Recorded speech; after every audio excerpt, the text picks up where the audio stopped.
Hey everybody, my name is Mundane Matt, and I host a show called the Disgruntled Jizzmopper Show, exclusively on Google Hangouts. Now, why am I making a video talking about the show, the Disgruntled Jizzmopper? Because I felt that it was necessary to get the word out there. So, for those of you who are wondering why it's called the Disgruntled Jizzmopper Show, you ever seen the movie Clerks? There's a question in there. I wonder how much the average jizzmopper makes per hour, Randall asked Dante. Dante, of course, goes, I don't know.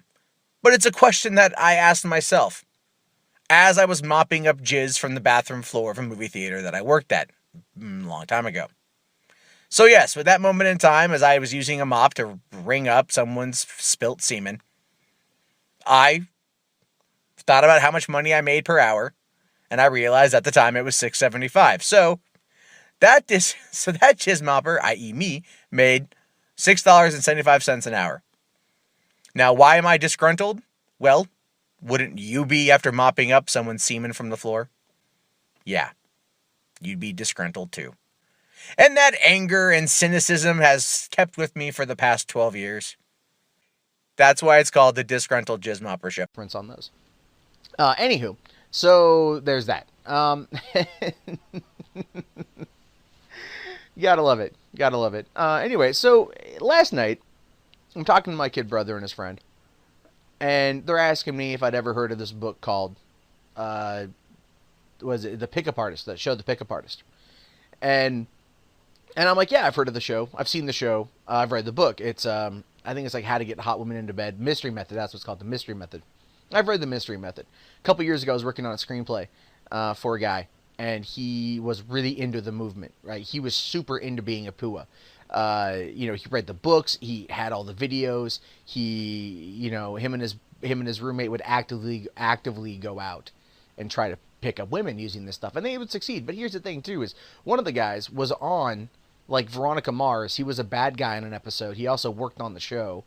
Okay, and the other guy was a wedding photographer, and these guys are both like fucking, Abercrombie and Fitch model type guys. They're both super fucking attractive. So picking up women in Southern California looking like that and having their own place and kind of being of that lifestyle is not going to be an issue. So to them, it was just about acquiring numbers, quantity over quality, so to speak. Anyway, and the reason why we start talking about this, and I tell them a story about Mardi Gras 2008. And this is a true story. It really fucking happened, and it's interesting, to say the very fucking least. So anyway, I go with them to Mardi Gras in downtown San Diego. What they did is they take the gas lamp section and they block it off. I mean, like fucking 2-story tie fences and shit. You can't see what's going on. Total 21 and up event, right? There's alcohol on the streets, blah, blah, blah. But God forbid if you flash a pair of tits, because you'll go to jail, right? I don't get that fucking rule, but whatever. Anyway, we're there. We're drinking. We're having a good old time. The three of us are there. I was hanging out with them at the time because we were working on that screenplay. And since being a pickup artist is part of the mindset of some of the characters, he wanted me to learn about it. He wanted me to understand it, and then he wanted me to live it. So I would have that firsthand knowledge to be able to add that into the screenplay.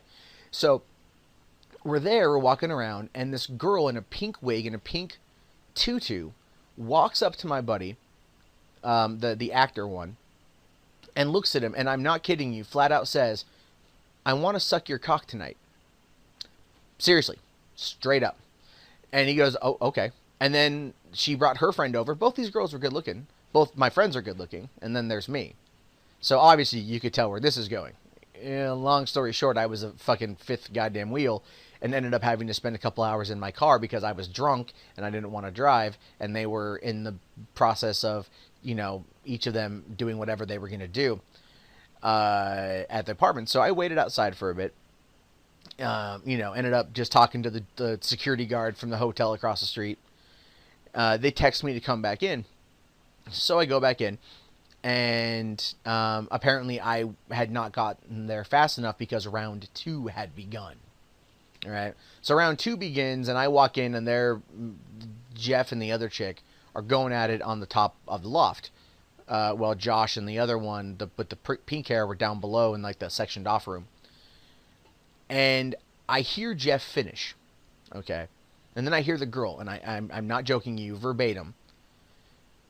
I hear Jeff's dog, Ninja. which is a little Boston Terrier. Hear him jump up on the bed, and she goes, "Oh, he's so cute." And then she goes, "Oh, he's licking the cum off my stomach." And that's not unusual for Ninja. He apparently has eaten Jeff's condom that Jeff threw in the trash. Ninja very much liked the kind of stuff that came from Jeff's body. So, yeah, they're into some weird shit. That was a weird fucking night. I don't really know why I brought that up and why I wanted to share that story with you, but I did. And it happened. And it will always be in my mind as one of the weirdest nights of my life. Because a couple hours later, it was morning, and the two girls did the walk of shame. You know, and I'm laying there on the futon in the living room, and they're just like, "Hey, it was really nice to meet you." I'm like, "Yeah, the 20 minutes we talked before you were, you know, before my friend was balls deep down your throat," but whatever. I'm not really one to do the one night stand sort of thing, so for me that was a very odd experience, having seen it firsthand, but just been like, you know, like involved but not involved, you know. And then like my friend's like, "Oh, well, if I had known that you were there, I should have like sent him out after you." Or I'm like, "No, I don't really hang out with those guys anymore." One of them got deported back to Canada, and the other one, I don't really know where he's at. I haven't talked to him since like 2008, so I don't necessarily care. But that was Mardi Gras. You know, the crazies at 4chan and Reddit and Something Awful and maybe Anon Talk, if you guys know that place, which I please hope to God none of you ever actually go there. Anon Talk is a pretty horrible little BBS that has to deal a lot with child pornography and pedophilia. It's just not good. There was a time 4chan that was being spammed constantly on there. It's pretty bad. Anyway. Now wait a minute, Matt! Shot. What Anon Talk would do is keep a list of topics and the amount of topics, threads covering those topics at a time. And someone took a screenshot back in the day of I think this is from 2009, I believe, the area we're going to discover in a second here. So there's like different categories: animals, 51 topics; celebrities, 4 topics; children, 25 topics; computers, 173. So it was a pretty popular site because he spammed it nonstop. Then we get down to the M section: manga 1, music 100, and then we get to the P's. Oh no! And then we have, you guys keep those numbers in mind: 100 for music, 173 for technology and stuff. 500. Get your NordVPN ready. Get your Tor browser ready. Pedophilia had 569 topics active on this screenshot. So there was literally a board called pedophilia. Well, no, it was all one board. It was just an endless stream of topic. It was like 4chan on a certain board. You know, it'd have like endless streams of topics. It was like that, but for one whole site. You just had to thumb through it. But yeah, they had 500. The second most popular topic was actually people with 216 topics. But pedophilia by far was the most prominent topic discussed on this forum when this screenshot was taken. I bet there was some crossover there because kids are people too. So I've heard that theory floated about. Yeah, phone shitting on you nonstop, and I will haunt you till the day I die because I just don't like you. So that's it. That's all there is to it. So we've established what this forum is all about. Obviously, if you're on this forum to discuss like computers and stuff, you're probably also a pedophile. Just going by the average of statistics, you're probably also a pedophile. I'm just making You're probably thinking of kids at least. You're talking about true crypt drives and microwaving your shit and burying it in your backyard and stuff. All that stuff, you know. So the Boulder stream happens. Legendary streams. Zidane, Ralph, Gator, Dick was there. Everybody was fucking there. You were there. Everyone was there. So I heard it at work. I listened to it at work the next day because that was my schedule. Listened to the kill stream in the morning. And I start looking around in the Mundane Matt's past because I just want to do a show about him. I just don't like the motherfucker. I just don't. Never did. So what I did was I dug into his past and found this channel he had called Irrational Hatred. And guys, let me tell you something. This channel it's still up, but I think he's carefully cleaned some of it because this is the unfortunate part of the story. I cannot find the audio I had for the Bone Zone of him shouting out Anon Talk for topic ideas.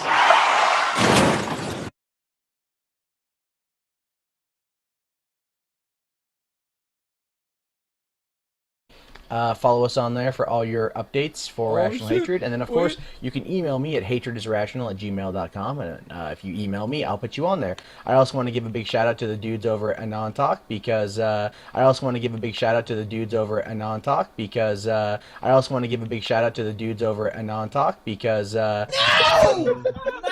Wait!